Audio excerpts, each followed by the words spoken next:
Okay, so you've been seduced by this gorgeous planted aquarium, and you've now decided that you want one too. So you rush to PetSmart, or a quality local fish store if you're smart. But is that actually a good idea?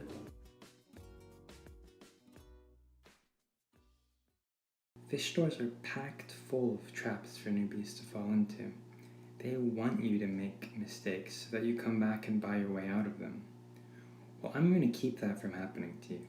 This is going to be the first of a series of videos for intermediate aquarists who want to try their hand at a planted tank.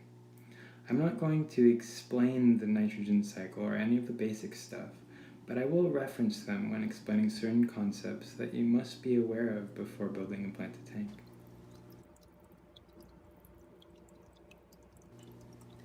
When setting up a planted aquarium, it's easy to think, I'm just going to throw everything in there and let nature take its course.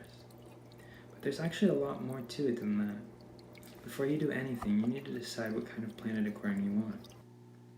Most planted aquariums can be divided into low-tech or high-tech. First, let me explain low-tech. Most people think that low-tech means low maintenance. This is half true. Once you achieve balance between your fish and plants, all you need to do is top off water and feed. It's effortless. But in order to get to that point, it takes a lot of course adjustments, both natural and artificial, and many, many dead fish and plants. This is not to discourage anyone, but it's the hard truth. Low-tech planted tanks are not for people who have names for all their fish. Now that we have a feel for what a low-tech tank involves, let's talk about high-tech tanks. We can come back to the details of both later on. High-tech tanks are a lot of work, even after achieving balance.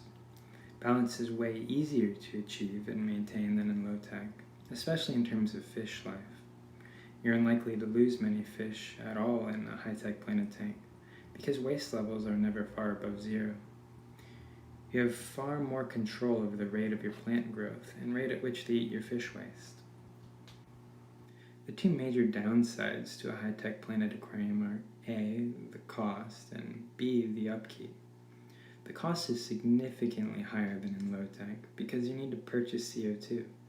You need powerful lighting, and it can cost you a lot in fertilizers.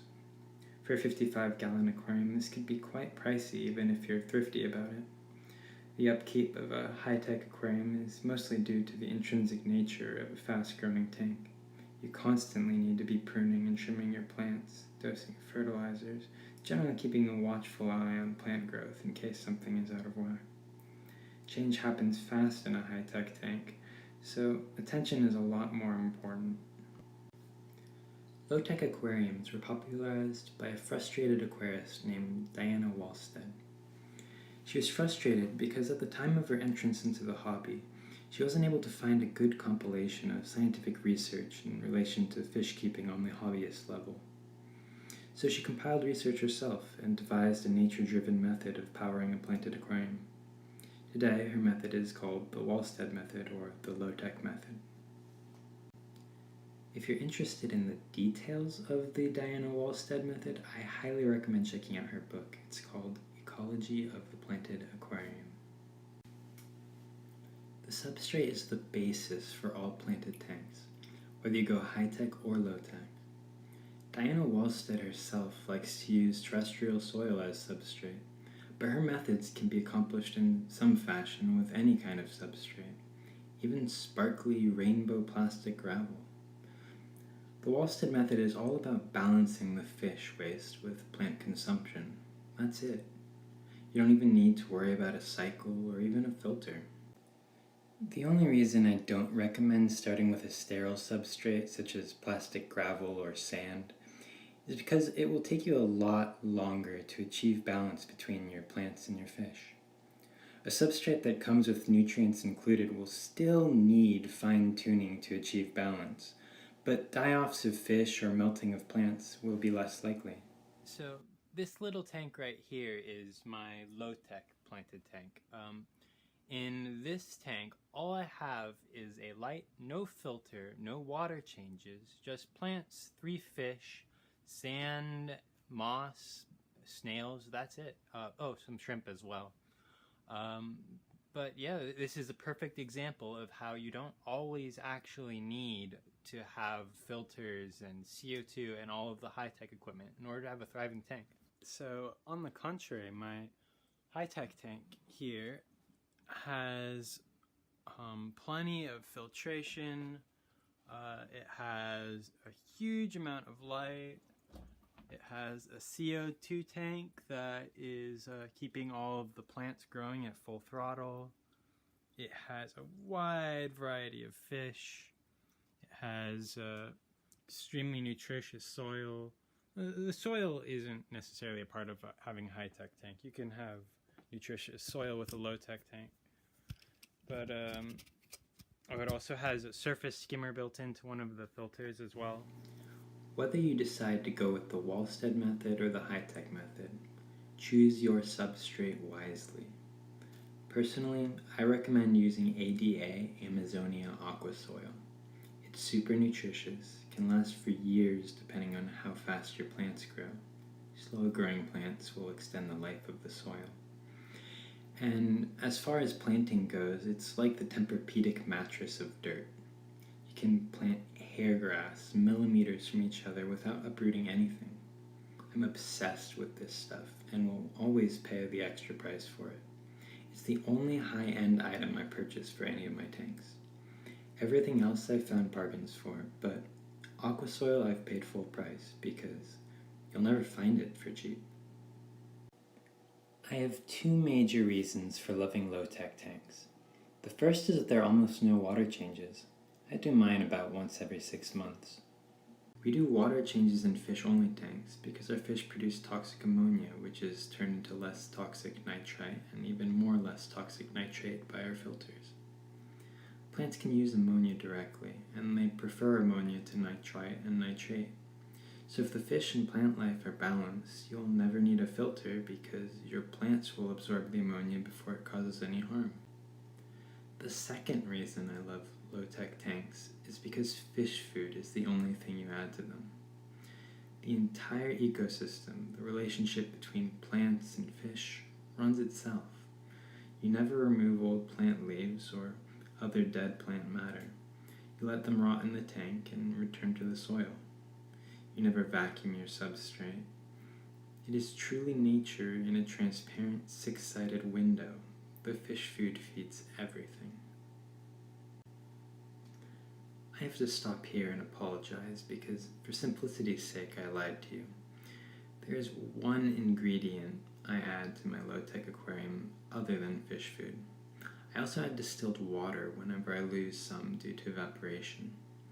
The reason I use distilled water is because it is completely pure water with nothing dissolved in it.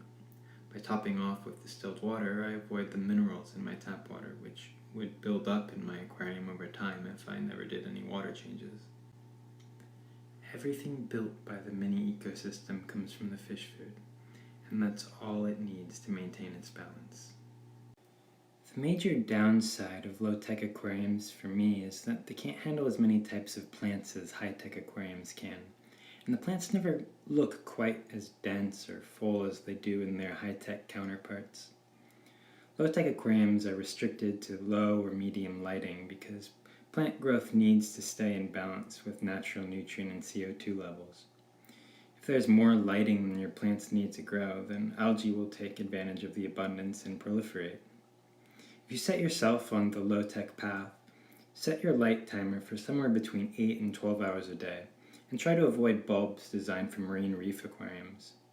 Corals use a lot of blue light, so the bulbs on reef tanks use it in vast quantities. In a freshwater aquarium, these blue bulbs are good for algae, but not as good for plants. That said, if you do everything right, you will probably not have too much algae. In summary, low-tech aquariums have 3 things that distinguish them from other aquarium styles. They have low to medium lighting, they use fish food as fertilizer, and they almost never need water changes. In my low-tech tank, I only use really slow growing plants so that my 3 fish and several crustaceans have time to generate waste. You may also have noticed that my plants are also all green. This is because my sand-only substrate doesn't have the iron necessary for those striking red plants that you get in high-tech tanks. I might be able to compensate by using root supplements, but I really wanted this aquarium to be a slice out of nature. It's the incredible hunger of plants in a high-tech aquarium that leads many high-tech aquarists to dump unthinkable quantities of fertilizers into their tanks. High-tech aquarists actually add nitrate to their tanks, whereas fish-only keepers do their weekly water changes to get rid of it. If you want to start a high-tech aquarium the easiest way, then I recommend looking into what's called the estimative index, or EI dosing method, which was discovered by the legendary aquarist Tom Barr. I actually don't use EI even though I'm recommending it to you. It's just the easiest method to use if you don't know the detailed nutritional needs of all your plants. It's a sledgehammer style method where you overdose everything at the beginning of the week and reset the tank at the end with a giant 50% water change. I'm using a hybrid method in my high-tech tank, where I overfeed my fish like crazy, as in the Wallstead method, and cater my fertilizers to the specific needs of my fastest growing plants. For example, I have a lot of water sprite, a plant that thrives on potassium, so that's what I dose the most of. On the contrary, if I had a lot of hornwort, which thrives on nitrates, then I would add more nitrates instead. The perks of a high-tech tank are 1, you get to have brilliantly bright and beautiful lighting. It's easy to underestimate the amount of color some good lighting can add to a tank. 2, high-tech tanks are more interactive. You get to really play with your aquarium, sometimes changing course at a fast pace. If you follow my other videos, you'll notice that they don't always agree with each other in how I describe my dosing methods. 3, get your clippers ready because you'll have more plant growth than you can handle, especially if you pick plants that already grow quickly under normal circumstances. I have one quick do as I say, not as I do piece of wisdom to give to any of you guys who might be thinking of going high-tech or low-tech. This piece of advice won't affect you as much if you're doing EI, estimative index, because the 50% weekly water changes also remove what I'm about to describe. So if you're planning to use EI, you don't have to worry about this. Plants in wild aquatic environments are constantly at chemical war with each other. This chemical warfare is called allelopathy and can be used to stunt the growth of or kill aquatic plants. Plants that evolved in the same environments as each other are likely to be less affected by each other's chemical weapons as plants from opposite sides of the world. So if you have Bucephalandra from Borneo, for example, mixed with North American Ludwigia and African fern, chances are they might all not be too resistant to each other's attacks. And remember, they want to attack each other because if their competition can be slowed down, then they can have claim on all the light and nutrients. Finally, in conclusion, let me put high-tech versus low-tech into the simplest terms. Low-tech is for letting your plants slowly do the work while you sit back and enjoy. High-tech is for hacking the plants to work at full throttle while you try to keep up.